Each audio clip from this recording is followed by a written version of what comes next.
اعوذ باللہ من الشیطان الرجیم بسم اللہ الرحمن الرحیم مولاي صل وسلم دائما ابدا علی حبیبک خیر الخلق کلہم یا رب بالمصطفى بلغ مقاصدنا واغفر لنا ما مضى یا واسع الکرم۔ آسان اصول فقہ کورس کی 45ویں کلاس میں ہم حاضر ہیں۔ آخری کلاس، آخری سبق۔ اللہ کریم ہمارا آنا، بیٹھنا، سیکھنا، سمجھنا سب اپنی پاک بارگاہ میں قبول فرمائے۔ یقیناً یہ سفر ہمارا بڑا خوشگوار گزرا ہے۔ اللہ آئندہ بھی علم دین کی محافل، مجالس کے انعقاد کی توفیق عطا فرمائے۔ سبق ہمارا چل رہا تھا ناسخ و منسوخ کا۔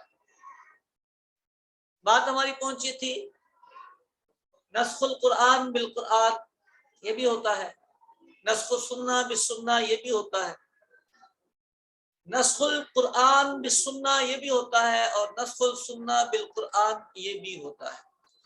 دو صورتوں پر ہماری گفتگو ہو گئی تھی۔ نسخ القرآن بالقرآن، قرآن کا نسخ قرآن کے ذریعے ہو، یعنی ایک آیت ناسخ بن جائے، دوسری آیت منسوخ بن جائے۔ یہ بہت ساری آیات طیبات ہیں۔ دوسرا تھا ایک حدیث مبارکہ منسوخ ہو جائے اور دوسری ناسخ آ جائے، یہ بھی کئی ساری روایات اس پر موجود ہیں۔ تیسرا ہے نسخ القرآن بالسنہ۔ یہ جو نسخ القرآن بالسنہ ہے، بلکہ نسخ القرآن، نسخ السنہ بالقرآن، تیسرا۔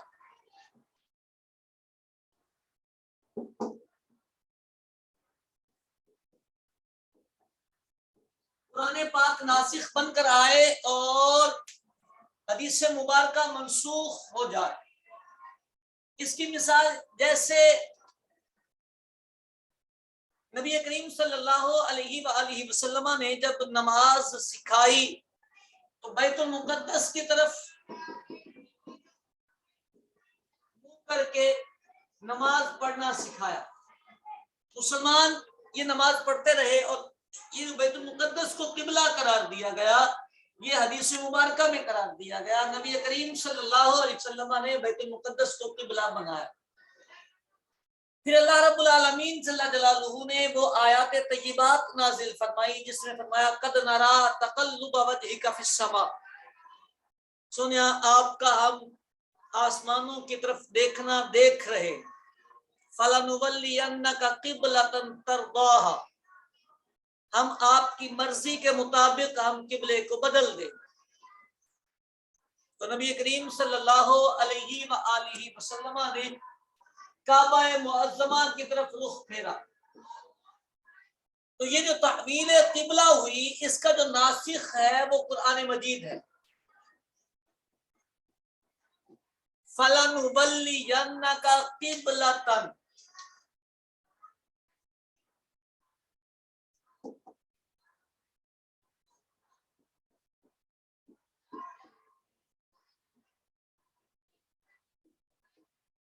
فَلَنُوَلِّيَنَّكَ قِبْلَةً، ہم آپ کا قبلہ بدل دیں گے، ترضاھا، جہاں آپ کا جی چاہے گا، جہاں آپ کی مرضی ہوگی۔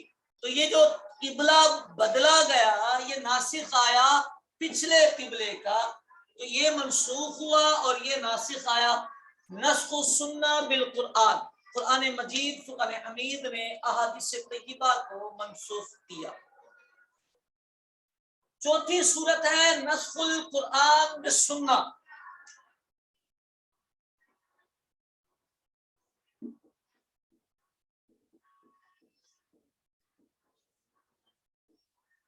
حدیث مبارکہ سے قرآن مجید، قرآن حمید منسوخ ہو جائے، اس عنوان سے جو سرسری خیالات ذہن میں پیدا ہوتے ہیں وہ یہ پیدا ہوتے ہیں کہ قرآن تو افضل ہے اور حدیث مبارکہ کا درجہ، اگرچہ حدیث بھی بڑی افضل ہے لیکن اس کا درجہ نیچے۔ تو یہ جو مرتبے کا فرق ہے یہ تو رہے گا، ظاہر سی بات ہے، کلام باری تعالیٰ اور کلام مصطفیٰ میں فرق تو رہے گا، لیکن ان کے اس فرق کا اعتبار نہیں ہوتا، بلکہ ان میں قطعیت اور ظنیت کا اعتبار ہوتا ہے۔ یعنی اگر دو روایات، ایک قرآن کی آیت اور دوسری حدیث مبارکہ قطعی اور ضمنی اعتبار سے ایک درجے کی آ جائے، ایک لیول کی آ جائے، ان کا نسخ جائز ہوگا۔ اور آسان کر لیں، قرآن متواتر ہوتا ہے تو حدیث بھی اگر متواتر آ جائے گی، اس حدیث سے قرآن مجید فرقان حمید کا نسخ جائز ہو جائے گا، بلکہ حدیث مشہور سے بھی نسخ جائز لکھا ہے کتابوں میں، مشہور حدیثوں سے بھی نسخ کرنا جائز لکھا ہے۔ جب ہم خاص عام کی بحثیں پڑھ رہے ہوتے ہیں تو ہم وہاں ایک گفتگو کرتے ہیں کہ کتاب اللہ پر زیادتی کرنا جائز نہیں، تو وہاں بعض مقامات آتے ہیں جہاں روایت مشہور آ جاتی ہے تو وہاں مصنفین یہ ذکر کرتے ہیں کہ خبر مشہور سے زیادتی جائز ہے، خبر واحد سے زیادتی جائز نہیں۔ تو مشہور یا متواتر آتے ہیں تو چونکہ ان میں قطعیت آ جاتی ہے تو یہ لیول برابر ہو جاتا ہے، اس لیے حدیث مشہور سے قرآن مجید فرقان حمید کا نسخ جائز ہے۔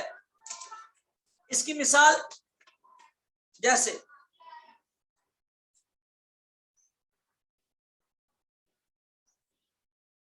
قرآن مجید فرقان حمید میں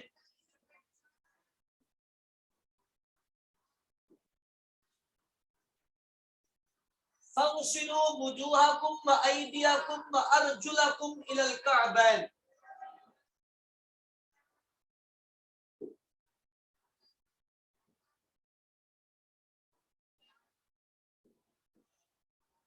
یہ فرمایا گیا۔ وضو کا جہاں حکم آیا وہاں پاؤں کو کعبین تک دھونے کا حکم ارشاد فرمایا گیا۔ اب یہ وضو کا حکم تھا، پاؤں دھونے کا حکم آ گیا، حدیث مشہور آ گئی، نبی کریم صلی اللہ علیہ وآلہ وسلم نے انہ مسح علی الخفین، وضو فرمایا اور وضو میں آپ نے خفین پر مسح کیا۔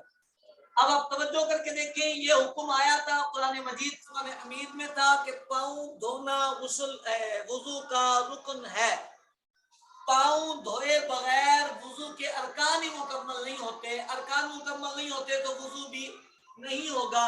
لیکن اس حکم کو حالت خف میں خفین پہنے ہوئے منسوخ کر دیا حدیث مشہور نے۔ مشہور حدیث مبارکہ سے یہ مسئلہ نافذ ہو گیا کہ اگر کوئی بندہ خفین میں ہو، موزے پہنے ہوئے ہو اور وہ دھوئے نہ بلکہ مسح کر لے تو اس کا وضو ہو جائے گا۔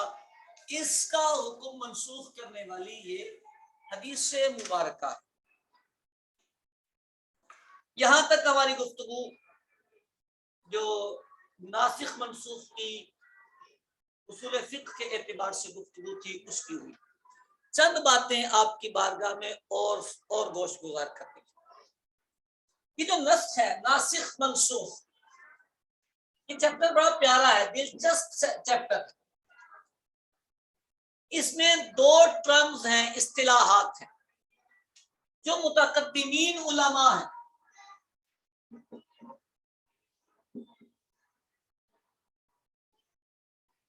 انہوں نے نسخ کی ڈیفینیشن میں بڑا وسیع مفہوم رکھا، بہت ہی وسیع۔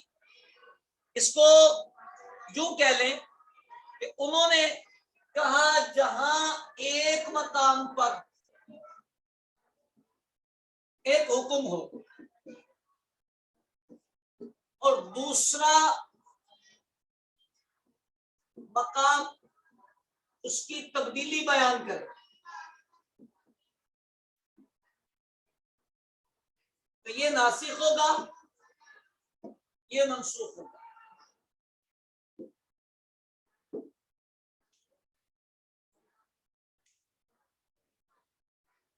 یعنی کتنا فرق آیا، اتنا فرق آیا ہے کہ ایک جگہ پہ ایک حکم عام تھا، دوسرے مقام پر اس کی قید بنائی گئی تو کہا یہ بھی ناسخ منسوخ ہے۔ ایک جگہ پر ایک حکم مطلق تھا، دوسری جگہ پر اس کا مقید لایا ناسخ منسوخ ہے، یعنی جہاں تغیر بھی آیا ہے حکم مکمل نہیں تبدیل ہوا، حکم مکمل نہیں بدلا، لیکن معمولی سا تغیر بھی کہیں آیا ہے تو وہاں پرانے علماء نے متقدمین نے اس کو ناسخ منسوخ قرار دیا۔ بات سمجھ آ رہی؟ اچھا،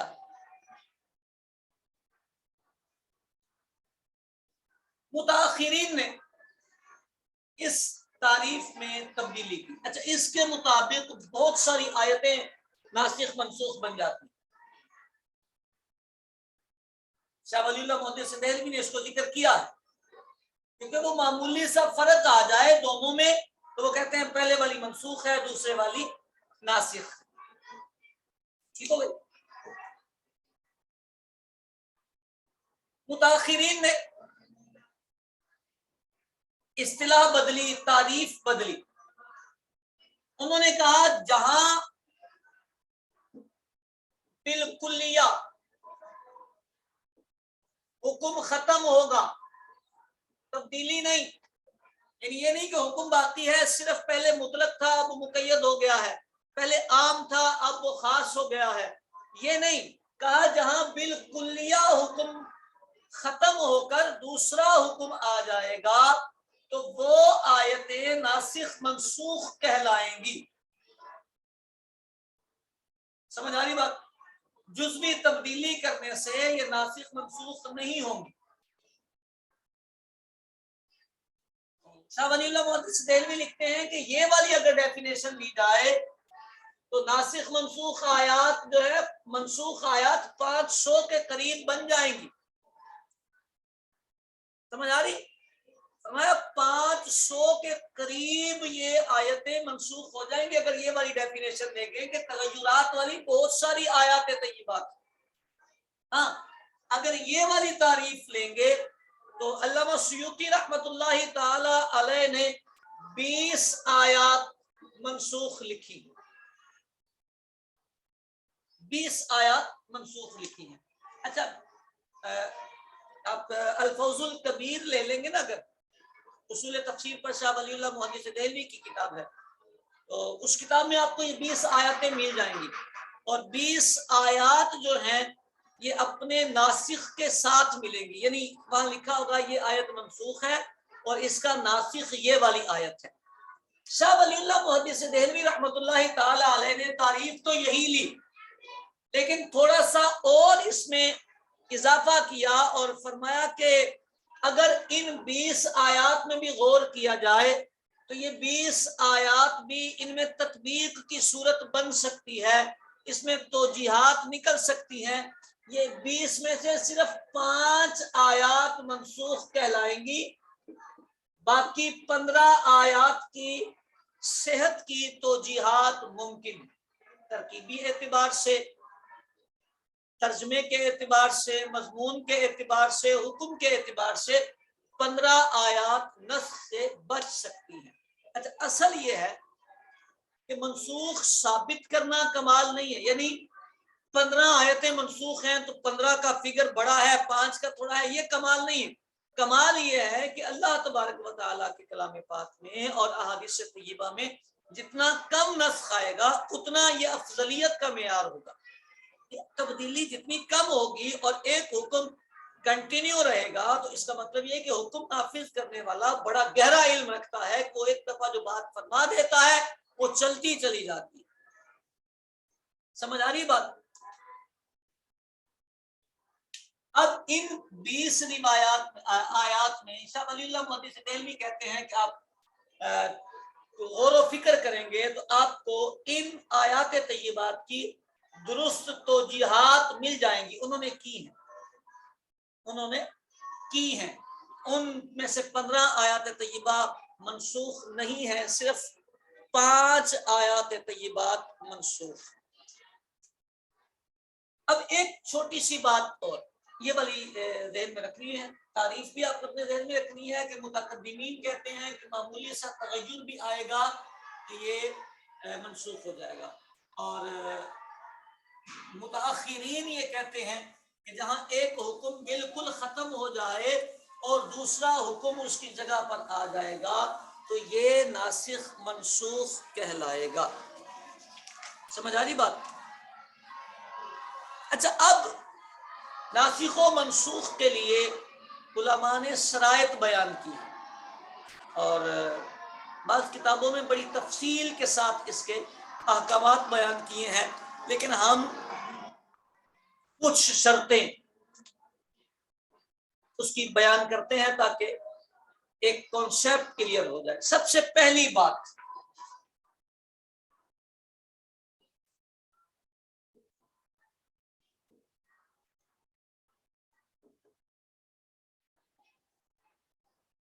سب سے پہلی بات یہ ہے کہ دونوں دلیلوں کا، جس میں سے ایک نے ناسخ بننا ہے دوسرے نے منسوخ بننا ہے،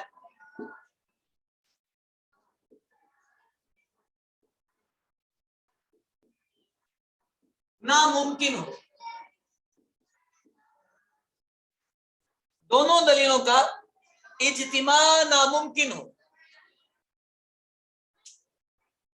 کیوں؟ اس لیے کہ اگر ان کا اجتماع ممکن ہوا، یعنی دونوں دلیلیں اپنی اپنی جگہ پر ممکن ہو گئی ان پر عمل کرنا، تو پھر تو دونوں پہ عمل کروایا جائے گا. دونوں روایات، دونوں آیات اگر اپنی اپنی جگہ پر قابل عمل ہو گئی تو دونوں پر عمل کروایا جائے گا. بات سمجھ آ رہی؟ یہ ایسا ہونا چاہیے، دونوں دلیلوں کو، دونوں روایتوں کو، دونوں آیات کو ایسا ہونا چاہیے کہ اگر ایک کو لیں تو دوسرا ناممکن ہو جائے اور دوسرے کو لیں تو پہلا ناممکن ہو جائے. ان دونوں کے درمیان تضاد ہونا چاہیے، تعارض ہونا چاہیے. بات سمجھ آ رہی؟ تو پہلی شرط یہ ہوتی ہے کہ ان کے درمیان اجتماع ناممکن ہو، دونوں پر عمل نہ ہو سکتا ہو. ایک پر کریں تو دوسرا چھوٹے، دوسرے پر کریں تو پہلا چھوٹے، یہ ضروری. اسی لیے شاہ ولی اللہ محدث دہلوی رحمۃ اللہ تعالی علیہ نے کوشش کی اور 15 آیات طیبات میں اجتماع ممکن کروا لیا.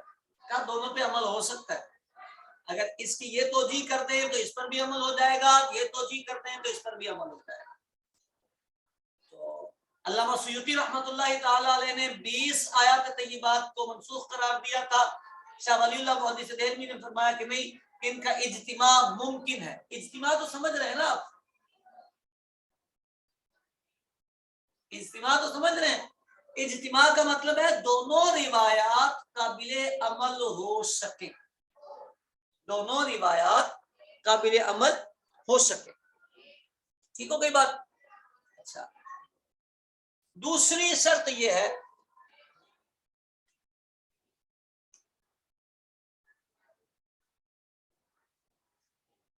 کسی نص سے، خبر صحابی سے یا تاریخ سے ناسخ کا مؤخر ہونا ثابت ہو جائے. یہ پتہ چل جائے کہ یہ بعد میں ہے. اگر دو روایات آ جائیں، دو روایات آ جائیں اور دونوں روایات میں مقدم مؤخر ہی نہ پتہ چلے، دونوں روایات میں مقدم مؤخر ہی نہ پتہ چلے، اجتماع بھی ناممکن ہے اور ان کا تقدم تاخر بھی نہیں پتہ، یہ پتہ ہی نہیں چل رہا پہلے کون سی روایت تھی بعد میں کون سی روایت آئی، پہلے کون سی آیت تھی بعد والی کون سی آیت ہے. اگر یہ نہ پتہ چلے تو پھر ان کو ناسخ منسوخ نہیں قرار دیا جا سکتا. بات سمجھ آ رہی؟ ابھی ہم نے پیچھے جو معارضے کا سبق پڑھا تھا وہاں ایک بات کی تھی نا، اس کی بات کی تھی نا ہم نے پیچھے.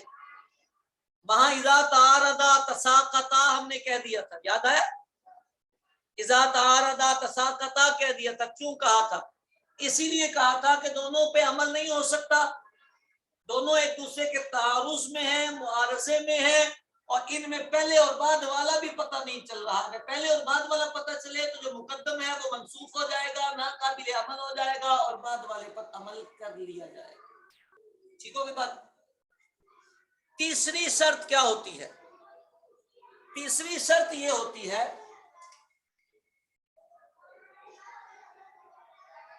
کہ جس کو منسوخ قرار دیا ہے ابدیت مرمی نہ ہو. ابدیت سمجھتے ہیں؟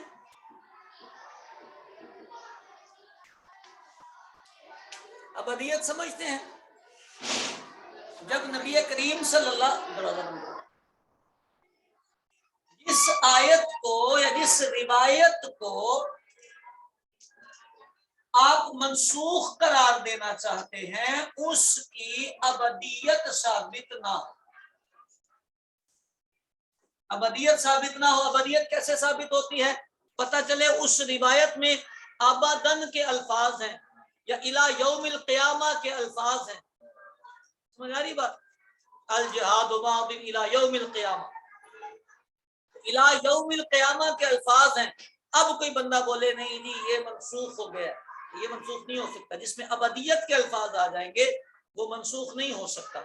اسی طرح ابدیت لفظی تو یہ ہوتی ہے کہ اس میں ابدن کے الفاظ آ جائیں، اس میں الی یوم القیامہ کے الفاظ آ جائیں. یہ ابدیت لفظی ہے. کبھی ایسا بھی ہوتا ہے کہ ابدیت حکمی بھی آتی ہے. حکمی ابدیت کیا ہوتی ہے جی؟ حکمی ابدیت یہ ہوتی ہے کہ نبی کریم صلی اللہ علیہ وآلہ وسلم ایک عمل فرما رہے تھے، ایک کام کر رہے تھے، اور اسی حالت پر نبی کریم صلی اللہ علیہ وسلم کا مثال ظاہری ہو گیا. اب ایک عمل منسوس ہے، نبی پاک کا مثال پاک ہو گیا. اب وحی نہیں آئے گی، وحی کا سلسلہ ختم ہو گیا. اب وہ عمل کیسے منسوخ ہوگا؟ نبی پاک کے بعد کوئی بھی اس کو منسوخ نہیں کر سکے گا. تو وصال پاک کے بعد کوئی آیت اب منسوخ نہیں ہو سکتی، کوئی حدیث اب منسوخ نہیں ہو سکتی. مطلب قیاس سے تو منسوخ کرنے کی اجازت ہی نہیں. اجماع کی بھی بات ہم نے کل کر لی.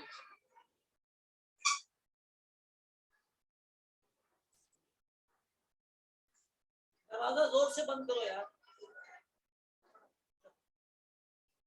زور سے بند کرو.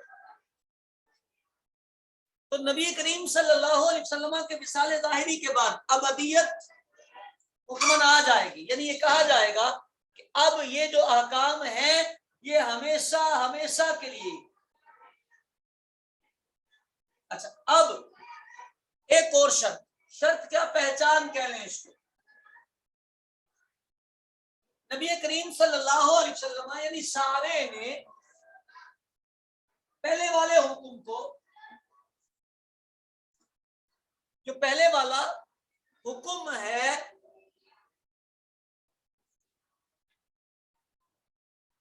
اس کو کسی وجہ سے ترک نہ فرمایا.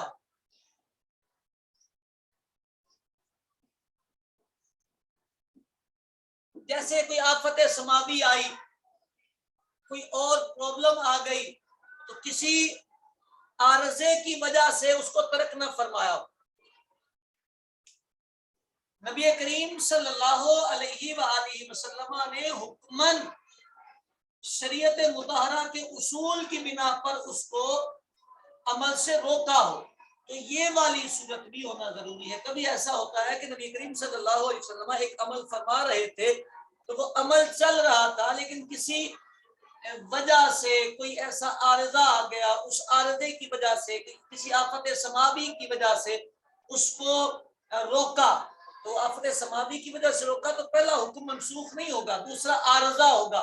جیسے ہی دوسرے کا عارضہ ختم ہوگا ویسے ہی وہ حکم جو پہلے تھا وہ دوبارہ پلٹ کے واپس آ جائے گا. ایک شرط اس میں یہ بھی ہے کہ نسخ جو ہے وہ اعتقادات میں نہیں ہوتا.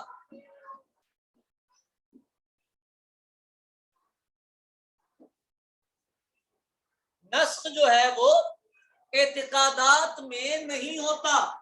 عقیدوں میں منسوخیت نہیں ہوتی جی پہلے یہ عقیدہ تھا تو پھر یہ ہو گیا، ایسا نہیں ہوتا. جو اعتقادات ہوتے ہیں، توحید ہو، رسالت ہو، قبر و حشر ہو، میزان ہو، یہ جتنے اعتقادات ہیں، عقیدے کی باتیں ہیں، یہ منسوخ نہیں ہوتی۔ یہ والا پوائنٹ آپ اپنے ذہن میں ہمیشہ سے رکھیے گا۔ جہاں عقیدے کی بحث آئے، عقیدے کی بحث میں ناسخ منسوخ نہیں آتا۔ سمجھ آ رہی بات؟ ہاں جی، اعتقادات میں ناسخ و منسوخ نہیں آتا۔ جو عقیدے ہوں گے وہ جیسے ہیں پہلے دن سے ویسے ہی قیامت تک باقی رہیں گے، عقیدے بدلتے نہیں، فروعی احکام بدلا کرتے ہیں۔ اچھا، ایک حکم آپ یہ بھی لے سکتے ہیں، ایک شرط یہ بھی کہہ سکتے ہیں، حکم شرعی منسوخ ہوگا، یعنی جو حکم عقلی ہوتا ہے، عقل جس سے فیصلے کر رہی ہوتی ہے، اس کے ناسخ منسوخ کا کوئی اعتبار نہیں ہوتا۔ جو شریعت کا منسوخ ہے وہ ہمیشہ حکم شرعی ہوگا۔ سمجھ آئی بات؟ وہ ہمیشہ حکم شرعی ہوگا۔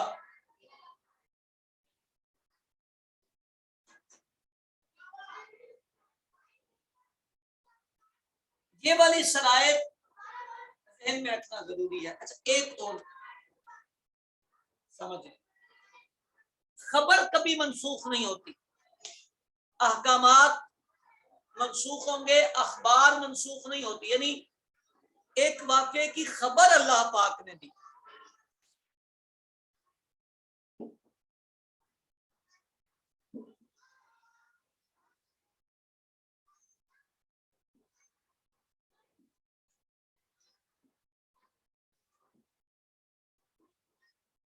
کیوں نہیں اخبار منسوخ کیوں نہیں ہوتی؟ تو کہا کہ اخبار اس لیے منسوخ نہیں ہوتی کہ خبر میں یا صدق ہوتا ہے یا کذب ہوتا ہے، یا سچ ہوتا ہے یا جھوٹ ہوتا ہے۔ اگر کوئی بندہ ایک بات بتائے گا، خبر دے گا، اور بعد میں اس کو منسوخ کر کے دوسری خبر لائے گا، تو یا پہلی بات جھوٹی ہوگی یا دوسری بات جھوٹی ہوگی۔ سمجھ آ رہی بات؟ ہاں جی،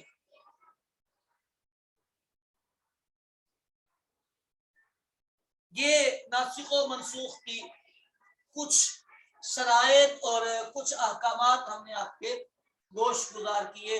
نسخ ہوتا کیوں ہے، یہ ناسخ منسوخ کیوں آتے ہیں، یہ تبدیلیاں کیسے آتی ہیں۔ علماء نے لکھا ہے کہ اصل تو اس میں یہ نہیں ہوتا کہ حکم بدلا جاتا ہے، اصل اس میں یہ ہوتا ہے کہ پچھلے والے حکم کا ٹائم پیریڈ ختم ہوتا ہے اور اگلا حکم جو آتا ہے اس کا ٹائم پیریڈ شروع ہو جاتا ہے۔ تو ہر شے اپنے ٹائم پیریڈ پر آتی ہے۔ ہمیں دیکھنے میں ایسا لگتا ہے کہ بعد والے حکم سے پہلے والا حکم ختم ہوا ہے، لیکن پہلے والا حکم بعد والے حکم سے ختم نہیں ہوتا، وہ خود بخود اس کا ٹائم پیریڈ ختم ہو جاتا ہے۔ اللہ تبارک و تعالیٰ نے شریعت مطہرہ ہمارے نفع کے لیے ہمیں دی ہے۔ دین اسلام دین فطرت۔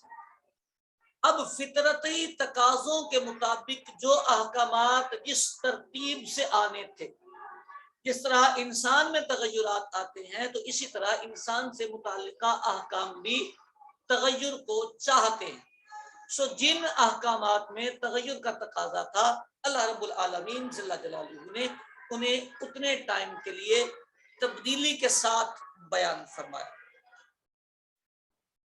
پھر ناسخ و منسوخ میں ایک صورت یہ بھی ہوتی ہے کہ پہلے سخت حکم آتا ہے اور اس کے بعد نرم حکم آ جاتا ہے۔ پہلے ایک سخت حکم آتا ہے کہ یہ کام ان شرائط کے ساتھ کرنا ہے، پھر اللہ رب العالمین جل جلالہ یا شارع علیہ السلام اس میں تخفیف فرما دیتے ہیں۔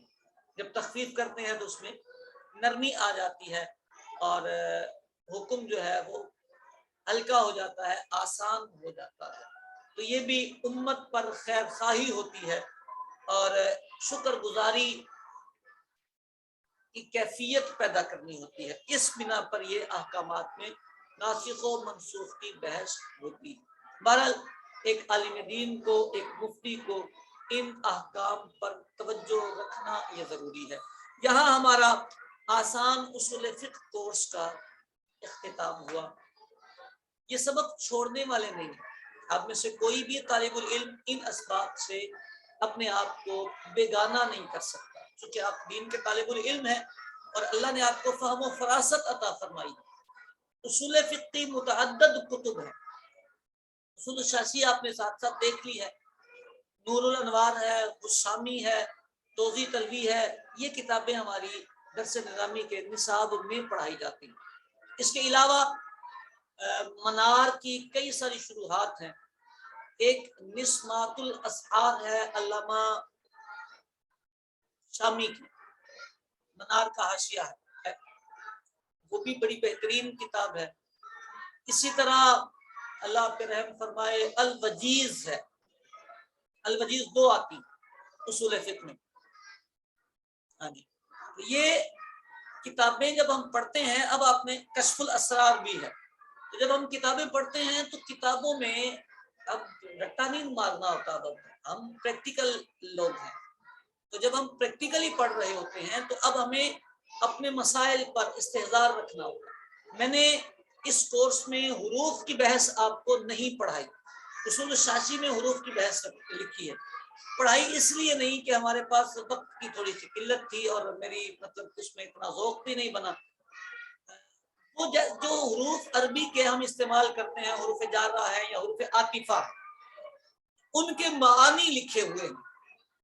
یہ حروف کی بحث اس لیے بھی ضروری ہوتی ہے کہ آپ کو عبارت سمجھ نہ آئے۔ عبارت کے مغلقات، پیچیدہ مقامات میں سے یہ چیزیں ہوتی ہیں کہ عبارت میں آنے والے لفظ کے استعمال سے ہم بے خبر، عبارت کے اندر جو لفظ آ رہے ہیں ہمیں ان کے استعمال کا ہی نہ پتا ہو۔ سمجھ آ رہی بات؟ مثال کے طور پر ایک لفظ ہوتا ہے رغبت، لفظ ہے رغبت، اب رغبت کے ساتھ اگر فی لگا ہو، اس کا معنی ہوتا ہے دلچسپی۔